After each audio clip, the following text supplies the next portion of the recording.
बेटा सबसे मुश्किल जो किताब लिखी जाती है ना वो तारीख के ऊपर लिखी जाती है। वो डंडे खा लेते थे लेकिन वर्क करके नहीं जाते। वाह वाह। आपने जितना दर्द लिखा है ठीक है, वो आपने फर्द वाहिद अपना दर्द लिखा है, तो मैं पेमेंट तो लेता नहीं था। ज्यादा कॉलम टारगेट क्या होता था आपका? ख़वातीन हज़रात, आप इस वक्त ये मेरे हाथ में एक किताब देख रहे हैं जो कि बहावलपुर की तारीख पर लिखी गई है। मैंने जब ये किताब पढ़ी तो मैं बड़ा खुश हुआ और मुझे यकीनन ये बात कहने पर मैं मजबूर हो गया कि इस किताब के ऊपर हमें तबसरा मतलूब है। आखिर ये बड़ी मेहनत की बात है, एक वो दार घराने से जिसका ताल्लुक हो, जो एक बिजनेसमैन हो, आखिर ये किताब की तरफ मूव हो जाना ये एक मामूली बात नहीं होती। हम अपने पॉडकास्ट के अंदर तो आज हम इनसे जानेंगे आखिर किताब से मोहब्बत क्यों, किताब की तरफ मूव होने की वजह, और ये चूंकि बड़ी मेहनत होती है। तारीख पर हमारे उस्ताद कहा करते थे कि बेटा सबसे मुश्किल जो किताब लिखी जाती है ना वो तारीख के ऊपर लिखी जाती है। तो ये बहावलपुर की तारीख के ऊपर लिखी गई किताब। सर, सबसे पहले तो मैं आपसे जानना चाहूंगा कि आप चूंकि एक जिम्मेदार घराने से आपका ताल्लुक है और एक बिजनेसमैन है, ये किताब की तरफ कैसे मूव आप हो गए, इस बारे में जरा बताएं, हमारे नाज़रीन सुनना चाहते हैं। शुक्रिया मिर्जा साहब। सबसे पहले तो बड़ी खुशी की बात है कि आपने हमें याद किया, हम आपके प्रोग्राम में हाजिर हुए। Thank you. ये बड़ी खूबसूरत आपने क्वेश्चन किया है कि एज ए राइटर लिखारी में कैसे बना। इसमें कोई शक नहीं कि मैं जब स्टूडेंट लाइफ थी मैं ना तो लिखारी था, सही, हत्ता कि इतना भगोड़ा था कि अगर एप्लीकेशन जो छुट्टी की टीचर को देनी होती, मुझे लिखनी आए ना आए वो तो दूर की बात है, लिखता ही नहीं था, भगोड़ा था बिल्कुल। लिखने में कोई इतनी नहीं है, इतना होता था। जब आपको याद होगा कि जब उस वक्त 2-2.5 माह की जो छुट्टियां गर्मी की होती थी, उस्ताद हमें बड़ा ज्यादा वर्क देते थे, काम छुट्टियां का करने का घर के अंदर। जो हम रजिस्टर, इतने इतने मोटे मोटे रजिस्टर होते थे वो लिखे जाते थे। 2.5 माह के बाद मेरी ये सिचुएशन होती थी कि वो डंडे खा लेते थे लेकिन वर्क करके नहीं जाते। वाह वाह क्या बात है जी। सही है कि मैं राइटर नहीं था। सही। असल हुआ क्या कि हर चीज के पीछे कोई ना कोई एक वजह होती है। फिर मैंने ये किताब लिखी। किताब लिखने के बाद मैंने पाकिस्तान के जो बड़े बड़े राइटर थे, बड़ी बड़ी अखबारात के जो मालकान थे, उन तक मैंने ये किताब भेजी, सियासी लोगों को भेजी, और तो कहीं नहीं मुझे रिस्पांस मिला। लेकिन एक दफा ज़िया शाह साहब की मुझे कॉल आ गई।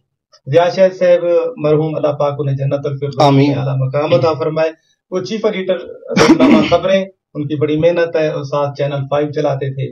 जब उनको मैंने टीसीएस कराई, उन्होंने मुझे फोन करके बुला लिया लाहौर में। गया, उन्होंने कहा यार हम तो बड़ा अरसा लगा दिया किसी अच्छे प्लेटफॉर्म नेशनल अखबार में लिखने के लिए, हम तो बड़े धक्के खाए हैं। मैंने आपकी पूरी किताब पढ़ी है, आपने जितना दर्द लिखा है ठीक है, वो आपने फर्द वाहिद अपना दर्द लिखा है, या कर दर्द लिखा है।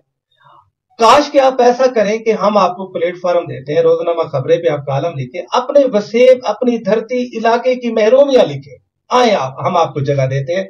आपके अंदर मैंने ये चीज आशा साहब ने फरमाया, देखा है, आप दर्द बड़ा अच्छा बयान कर सकते हैं, दर्द बड़ा अच्छा लिख सकते हैं, आप लिखें, हम आपको प्लेटफॉर्म देते हैं। चलें जी, मेरे अंदर एक शौक भी ना, जज्बा भी पैदा कर दिया।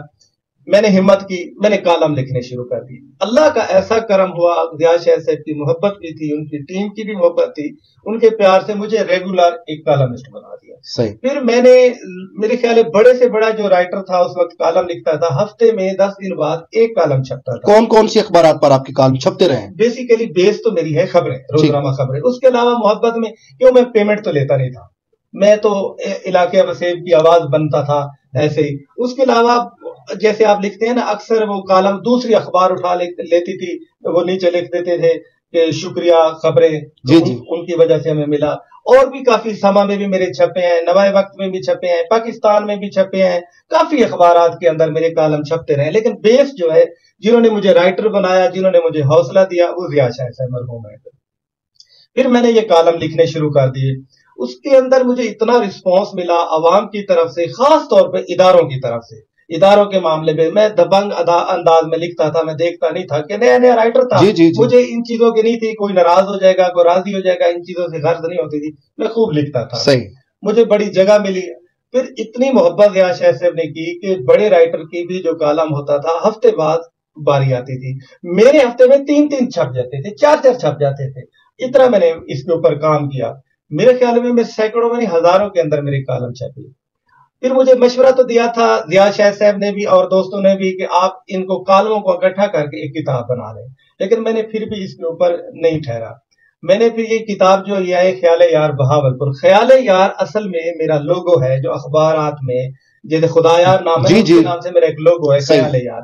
ویسے بھی صوفیزم کے ساتھ، تصوف کے ساتھ میرا بڑا لگاؤ ہے. میں نے بڑا وقت دیا ہے. میری طبیعت، میرا مزاج، جو میری روح ہے وہ صوفیزم کو بڑا لائک کرتی ہے. ٹھیک ہے.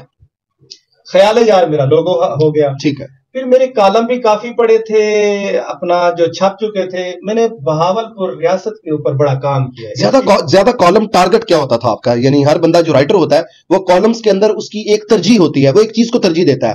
کچھ لوگ مذہبی ٹاپک پہ کالم لکھ رہے ہوتے ہیں، کچھ سیاسی لکھ رہے ہوتے ہیں، کچھ ذرا بچوں کے اسلام پر لکھ رہے ہوتے ہیں. آپ کا ٹارگٹ کیا ہوتا تھا؟ میں آل راؤنڈر تھا. جو وقت کا تقاضا ہوتا تھا میں اس کو اگر پولیٹیکل حوالے سے، مذہبی حوالے سے، کوئی انہونی پاکستان کے اندر ہوگی، کوئی معاملہ میں لکھ دیتا تھا ٹاپک. میں کوئی کالم چھپتا رہتا تھا، ایک نہیں. لیکن جو زیادہ میں نے کام کیا ہے نا، وہ میں نے کیا ہے ہسٹری بہاولپور سابق ریاست کے اوپر. اس کی چولستان کے حوالے سے، دریاؤں کے حوالے سے، اپنا جتنا بھی یہ محلات کے حوالے سے، دریائے ستلج یہ ہیڈ اسلام کا بنا، یہ پورا اس کے اوپر میں نے ورک کیا. میرے زیادہ کالم جو روزنامہ خبریں میں چھپے ہیں یہ بہاولپور ریاست کی ہسٹری کے اوپر. ایسے جو خیال یار میں بہاولپور میری بک آئی ہے، اس میں بھی زیادہ میں نے بہاولپور کی ہسٹری اور اپنا خیال پیش کیا. اپنا خیال جو زندگی کے اندر صوفیزم میں میرا کچھ وقت گزرا ہے، اس حوالے سے میں نے اس کو قلم بند کرنے کی کوشش کی ہے. یہ مرحوم اللہ جنت جگہ دے ضیاء شاہد کو اصل میں مجھے رائٹر انہوں نے بنایا. آج تو الحمدللہ میں 13-14 کتابیں لکھ چکا ہوں مختلف انداز میں. یہ ابھی میری ریسنٹلی ایک کتاب آئی ہے، آپ تک شاید نہیں پہنچی، میں پہنچاؤں گا، جنونی دہشت گرد بھارت کے حوالے سے.